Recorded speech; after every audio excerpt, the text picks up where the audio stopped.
adalah Nabi Muhammad. Itu belum yakin saya, belum luntur saya. Tapi ketika saya melihat perjalanan di kitab-kitab perjanjian lama, bahwa nabi-nabi disunat, bahkan Musa pernah diancam oleh Tuhan, kalau nggak nyunat anaknya, Musa akan dibunuh oleh Tuhan di perjalanan. Makanya dalam Bible dikatakan Musa itu disebut pengantin darah, karena anaknya disunat ketika mereka mengembara. Nah, oleh karena itu, saya hubung-hubungkan secara etika. Wah, ini betul ya, semua yang tertulis dalam kitab suci Kristen hanya mampu dilakukan secara praktikum oleh umat Islam. Saya coba-coba cari tahu, saya kumpulkan 15 Al-Quran, dan saya baca-baca. Ternyata dari sisi teori, saya orang ilmiah, saya baca teori, dari sisi teori, saya dapatkan 1 titik pun tidak ada kelemahan dalam Al-Quran. 1 titik, dan kalau ada, saya mau lihat di mana kelemahannya. Dari sisi etimologisnya, Al-Quran tidak punya kelemahan. Yang lemah itu Muslim. Ketika kita bicara tentang Al-Quran, ketika kita bicara tentang Islam, maka kita akan memfokuskan perhatian pada pemahaman tentang Al-Quran. Ketika kita membicarakan tentang Islam, maka kita harus membicarakan tentang Allah. Dan ketika kita membicarakan tentang Islam, kita akan berbicara tentang kerasulan Nabi Muhammad SAW. Nah, sekarang sebaliknya, ketika kita bicara tentang Kristen, kita mau bicara Tuhan yang mana? Ketika kita mau bicara tentang Kristen, kita mau bicara Injil yang mana? Sementara banyak orang yang berkata bahwa Injil itu kitab. Isa datang membawa kitab Injil. Loh, tunggu dulu. Di zaman dulu, jangankan zaman Isa, di zaman Nabi Muhammad, tidak ada satu perusahaan kertas yang menciptakan buku. Atau penerbit sebagaimana yang terjadi di konteks abad 21 atau zaman sekarang kita ini.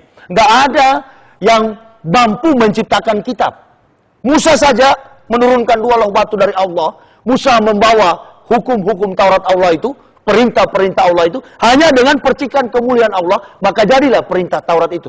Nah, makanya di dalam Al-Quran sangat tepat menyatakan bahwa Isa ibnu Maryam rahulillahi wa kalimatullah. Isa datang dengan diri sebagai kalimat atau statement Allah. Jadi dia nggak bawa kitab. Semua pernyataan-pernyataan Isa itu adalah kalimat dari Allah. Nah, inilah yang diasumsikan oleh Kristen sebagai firman yang menjadi manusia di dalam diri Yesus. Itu yang dituhankan oleh Kristen.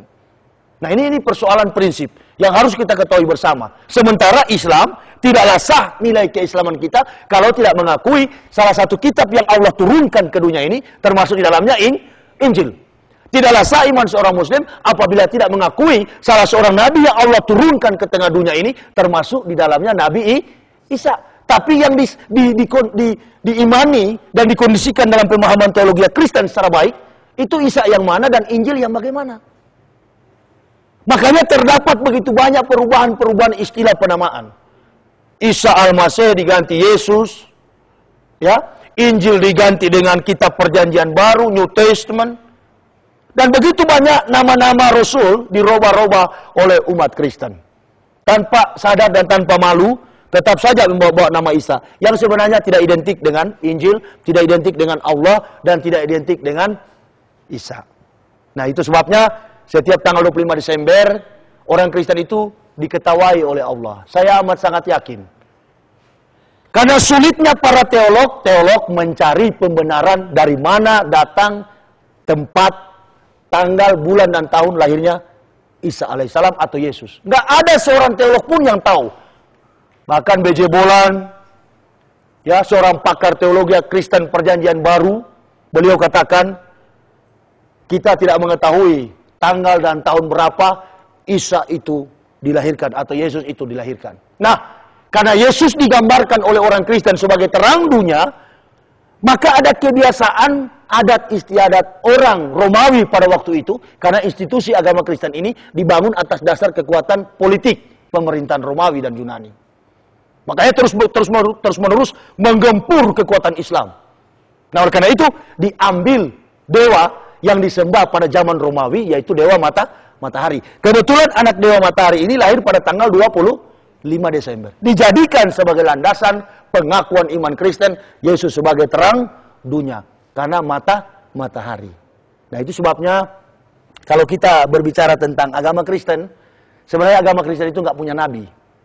Contohnya semua nabi yang memerintahkan, umpamanya nabi katakan dalam perintah perjalanan kehidupan nabi, disunat, orang Kristen nggak sunat, ganti baptis. Dia ganti baptis.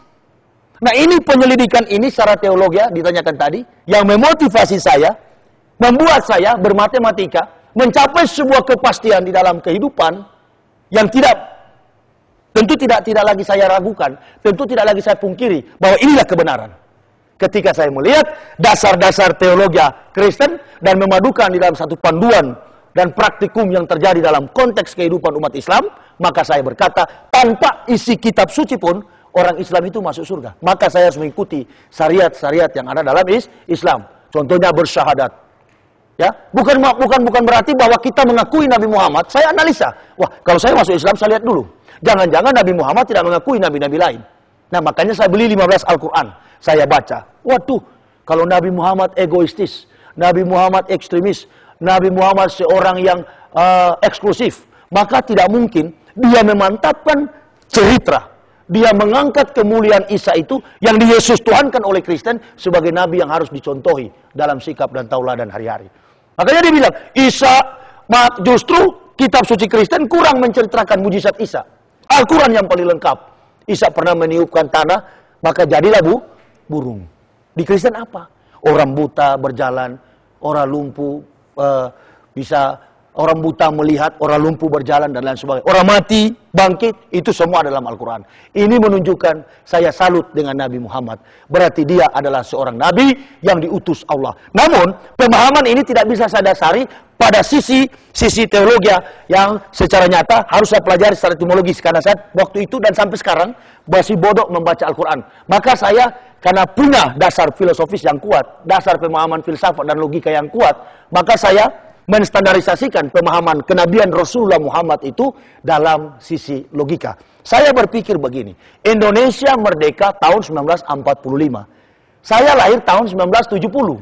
Indonesia merdeka, pemahaman yang saya terima bukan atas dasar saya mimpi, tetapi Pak Guru yang berkata, "Hei murid-murid, Indonesia merdeka tahun 1945. Dengan pemahaman ini, semakin saya yakin dan seluruh murid-murid lain bahwa Indonesia betul merdeka. Diselidiki dalam praktikum, pelaku-pelaku sejarah mengatakan, betul, pada tahun 1945 Indonesia merdeka. Nah, sekarang saya menganalisis secara baik dengan logika yang sehat, the positive thinking, bahwa 3.500 tahun perjalanan baginda Nabi Musa dengan Isa. Ini rentang waktu, jarak.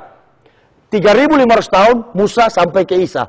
Isa sampai ke Nabi Muhammad 576 tahun. 3.500 tambah 576 tahun. Oke?